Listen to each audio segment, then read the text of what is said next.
साल पर सीएम बिहार के दौरे पर निकलने वाले हैं। हां, 5 जनवरी को इसकी शुरुआत पश्चिमी चंपारण से होगी। ये जानकारी सरकार के जल संसाधन मंत्री संजय झा ने दी है और करीब 1 महीने तक मुख्यमंत्री की यह यात्रा चलने वाली है। पश्चिमी चंपारण से यह यात्रा शुरू होगी 5 जनवरी से।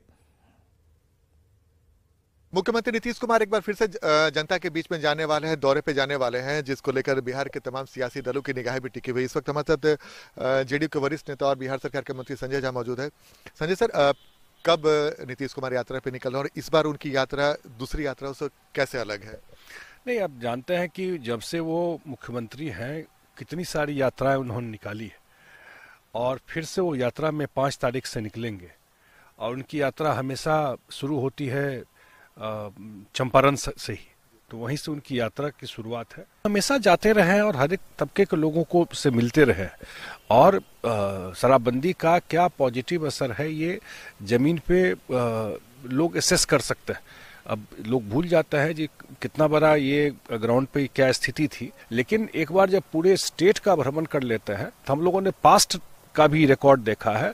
जो प्रोजेक्ट चलता है, जो सरकार का इनिशिएटिव है, वो काम काफी स्पीड पकड़ लेता है। सर, एक आखिरी सवाल है, हर बार उनके यात्रा का कोई ना कोई नाम होता है, इस बार की यात्रा का नाम क्या? अभी मुझे नहीं आइडिया, लेकिन वो कोई ना कोई नाम फॉर्मली अनाउंस होगा, इतना मैं कह सकता हूँ। तो ये था हमारे साथ जल संसाधन मंत्री संजय झा। आनंद अमृतराज, न्यूज 18 नेटवर्क, पटना। विधानसभा में नेता प्रतिपक्ष विजय सिन्हा ने विमान और हेलीकॉप्टर खरीदने के बिहार सरकार के फैसले पर सवाल उठाया। उन्होंने कहा कि मुख्यमंत्री ने अपने सपनों को साकार करने के लिए विमान और हेलीकॉप्टर खरीद रहे हैं। विजय सिन्हा ने कहा कि जनता की गाढ़ी कमाई से विमान खरीद रहे हैं, जबकि बिहार के स्कूलों के लिए ना तो भवन है और ना ही पढ़ाने के लिए शिक्षक। दरअसल आज कैबिनेट ने 12 सीटों के विमान और एक हेलीकॉप्टर खरीदने का फैसला लिया है। माननीय मुख्यमंत्री जी अब अपने सपना को साकार करने के लिए, पूरे देश घूमने के लिए, प्रधानमंत्री का जो सपना उनको दिखाया गया है उसके लिए ये जेट विमान हेलीकॉप्टर खरीद रहे हैं। बिहार का सपना टूट जाए लेकिन उनका सपना साकार हो। बिहार की जनता की गाढ़ी कमाई पर वो अपने सपना को साकार करना चाहते हैं और ऐसे भी उनके उत्तराधिकारी उप मुख्यमंत्री तेजस्वी यादव जी को बराबर दिल्ली प्रवास करना पड़ता है। आने जाने में अपने विमान से थोड़ा आसान भी होगा और बिहार के अंदर भी उनको अभी यात्रा निकालनी है। तो ये कई विषय को लेकर के, और अब तो ड्रोन से जो निगरानी होती थी उसको खत्म करके हेलीकॉप्टर से निगरानी करानी है इनको शराब का। तो दुर्भाग्यपूर्ण स्थिति है कि आज बिहार के अंदर हमारे बच्चे को पढ़ने के लिए विद्यालय का कक्ष नहीं है, टीचर नहीं है, लेकिन इनका सपना साकार हो, इनके मन के अंदर पर्यावरण का विषय आता हो तो 17,000 करोड़ खर्च हो जाए, लेकिन बच्चे का आधारभूत संरचना न मिले, शिक्षक न मिले, यहाँ के बच्चों को रोजगार न मिले, इसकी कोई इनको न सपना है, न शौक है, न मन के अंदर कोई अब मिशन या विजन है। और एक और बड़ी खबर आ रही है, बिहार आने वाले हैं जेपी नड्डा। जी हां, 3 जनवरी को बिहार आएंगे जेपी नड्डा। पार्टी पदाधिकारियों के साथ बैठक करने वाले हैं जेपी नड्डा। तो एक बड़ी खबर हम आपको बता रहे हैं जेपी नड्डा के बारे में, जो कि जिनका बिहार आगमन होने वाला 3 जनवरी को बिहार आने वाले हैं जेपी नड्डा। और कहा जा रहा है कि पार्टी पदाधिकारियों के साथ बैठक होगी, वैशाली में सभा को संबोधित करेंगे जेपी नड्डा। तो ये बड़ी खबर इस वक्त की बीजेपी के में से, जहां पर पार्टी के कार्यकर्ताओं में उत्साह इस खबर के बाद। अररिया के जोकीहाट में आग लगने से 1.5 दर्जन से ज्यादा घर जलकर राख हो गए। घटना इस्तंबरार पंचायत के पीपरा गांव की है, जहां वार्ड संख्या 6 में एक घर में आग लगी जो तेजी से फैलती गई और 1.5 दर्जन घरों को अपनी चपेट में ले लिया। स्थानीय लोगों ने काफी कोशिश की और फायर ब्रिगेड की टीम ने आग पर आखिरकार काबू पाया।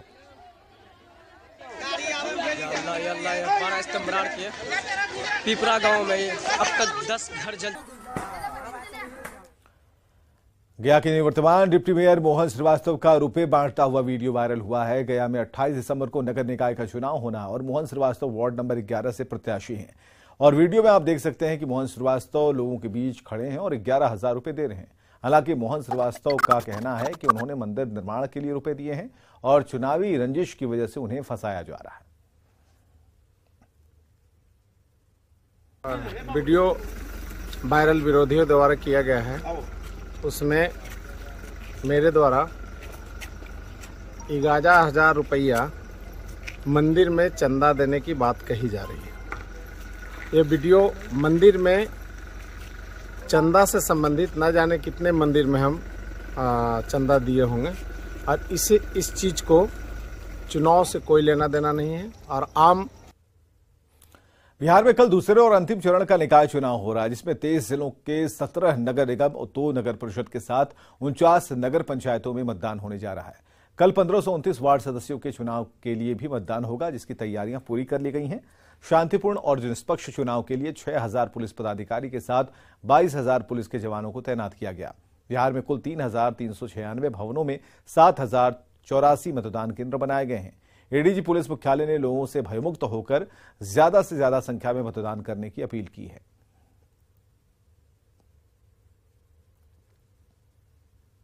तेईस जिलों में 17 नगर निगम, जिसमें पटना, आरा, सासाराम इत्यादि 17 नगर निगम हैं, 2 नगर परिषद, 49 नगर पंचायतों में चुनाव के लिए पर्याप्त व्यवस्था कर रहे हैं।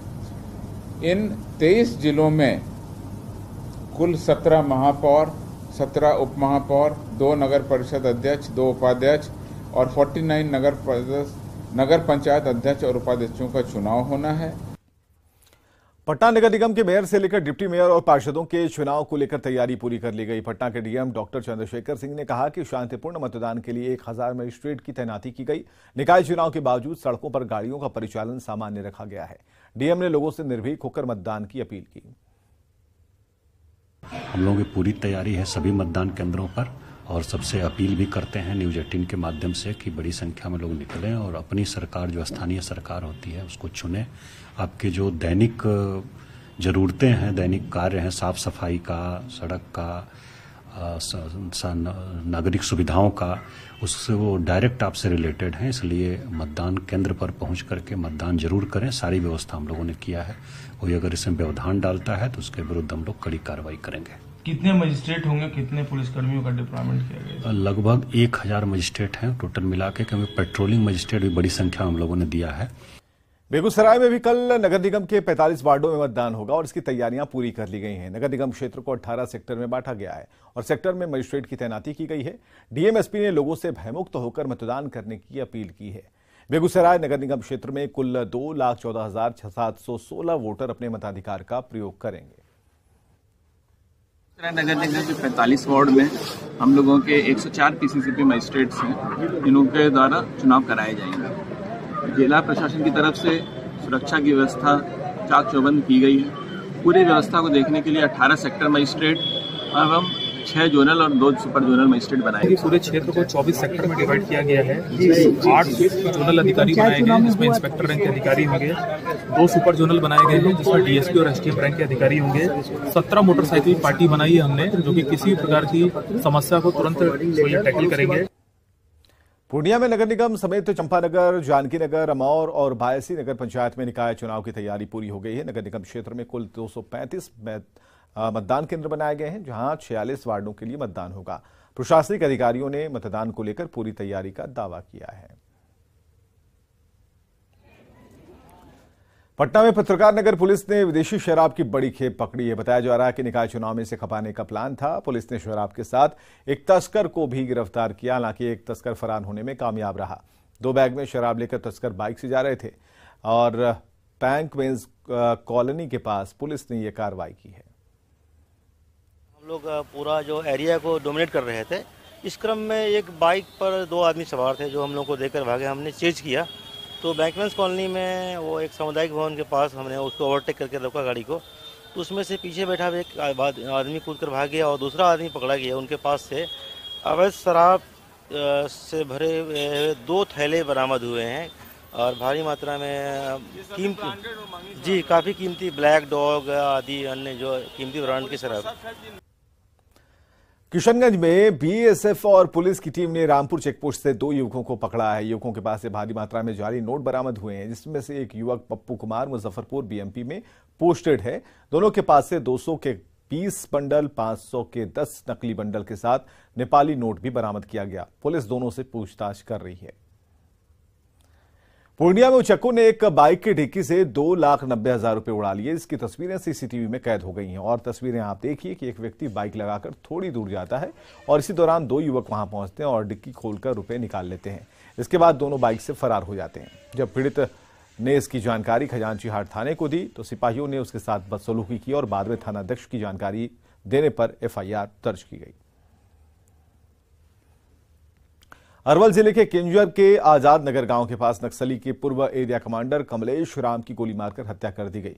बताया जा रहा है कि आपसी वर्चस्व में इस वारदात को अंजाम दिया गया। पूर्व में नक्सली संगठन से जुड़े होने के कारण कमलेश राम कई कांडों में अभियुक्त था। देर शाम को वो गांव के बाजार से लौट रहा था, तभी घात लगाए अपराधियों ने उसे गोली मारी। मृतक के परिजन हत्या के बाद शव का पोस्टमार्टम करने से पुलिस को रोक रहे थे। फिलहाल पुलिस कैंप कर रही है। 12 जिकटिया में कमलेश राम को गोली मारी गई। अभी उनको अस्पताल शिफ्ट किया गया। क्या कोई आपराधिक पहले भी इनकी सर? इसका अभी सत्यापन किया जाना है, इस बारे में जानकारी भी ज्यादा। जहानाबाद के पूर्व सांसद महेंद्र प्रसाद उर्फ किंग महेंद्र की पहली पुण्यतिथि मनाई गई। अब्दुल बारी सिद्दीकी नगर भवन में इस मौके पर एक श्रद्धांजलि सभा का आयोजन किया गया। इसमें बड़ी संख्या में प्रमुख हस्तियां शामिल हुई। इसमें बिहार कांग्रेस के अध्यक्ष अखिलेश सिंह, हम के अध्यक्ष और पूर्व मुख्यमंत्री जीतन राम मांझी समेत कई लोगों ने श्रद्धांजलि दी। इस मौके पर एरिस्टो कंपनी के नए MD उमेश शर्मा और भोला सिंह ने कहा कि किंग महेंद्र की कमी को दूर नहीं किया जा सकता। उन्होंने जहानाबाद के विकास में कई अहम योगदान दिया था। महेंद्र बाबू की सबसे बड़ी विशेषता थी कि एक अति साधारण परिवार से उठ के और जो जहां वो पहुंचे वो हम सबों के लिए प्रेरणा स्रोत बने रहा है हम लोगों का। और भैया इस यहाँ के लिए, जहानाबाद के लिए बहुत किए हैं। सब चीज में चाहे तो नौकरी देना हो, विकास करना हो, कॉलेज स्कूल या पुल बनाना हो, सब में उनका विकास रहा है, विकास करने के काम किए हैं। सुशांत सिंह राजपूत मौत मामले में शव का ऑटोप्सी करने वाले कर्मचारी के बयान पर सुशांत की मौत को लेकर फिर से बहस छिड़ गई है। कुपर अस्पताल के पूर्व कर्मचारी ने दावा किया कि सुशांत सिंह राजपूत के गले पर 3 निशान पाए गए थे, जबकि फांसी लगाकर आत्महत्या करने पर एक ही निशान पाया जाता है। इस बयान के बाद सुशांत सिंह राजपूत की बहन श्वेता सिंह ने भी ट्वीट कर CBI से सबूत की जांच किए जाने की मांग की।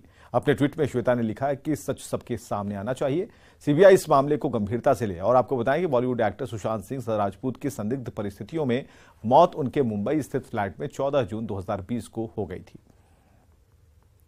मेरे हिसाब में तो सिर्फ फोटोग्राफी हो गई थी। मैं साहब से बात करने की कोशिश किया, भाई सर अपन थोड़ा वीडियो शूटिंग करेंगे, क्योंकि वो जो मार्किंग है वो क्लियरिटी आती थी। और वो सुसाइड नहीं है, मर्डर है। मैं बात करने के बाद मेरे को जरा फीलिंग हो रहा है भाई ये ऐसा है, ऐसा है, तो उसको थोड़ा सा मेरा इसमें से मैं कोशिश कर रहा था। लेकिन साहब बोले तुम्हारा काम तुम करो, मेरा काम मैं कर रहा हूँ, बस।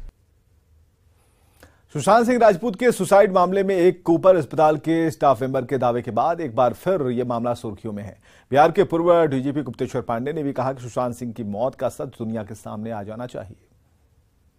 सोसाइटी का गठन हुआ है, नए नए तथ्य आ रहे हैं, निश्चित रूप से CBI भी इसको संज्ञान मिलेगी। और मैं भी यही चाहता हूं कि सुशांत के मामले को जिसको हमने उठाया था उसमें बिहार सरकार ने, यहाँ के मुख्यमंत्री ने बहुत सहयोग भी किया था और उन्हीं के सहयोग से ये मामला इतना हाईलाइटेड भी हुआ। तो मैं चाहता हूं कि सत्य सामने आए। पूरा देश आज भी जानना चाहता है कि सुशांत के साथ असली में क्या हुआ था। और जो बयान अभी हाल में आया है वो तो चौंकाने वाला है, रोंगटे खड़े करने वाला है। देश में फिर एक बार सुशांत सुर्खियों में आ गए हैं। वो कहता है कि उनकी हत्या हुई थी और ये आत्महत्या के कोई लक्षण नहीं थे।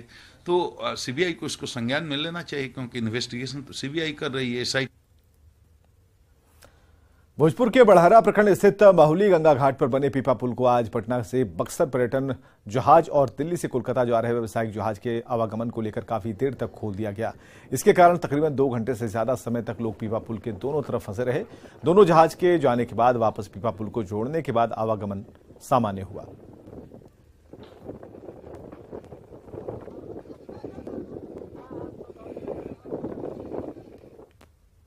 बिहार सरकार नए साल में किसानों को पानी से पैसा देगी।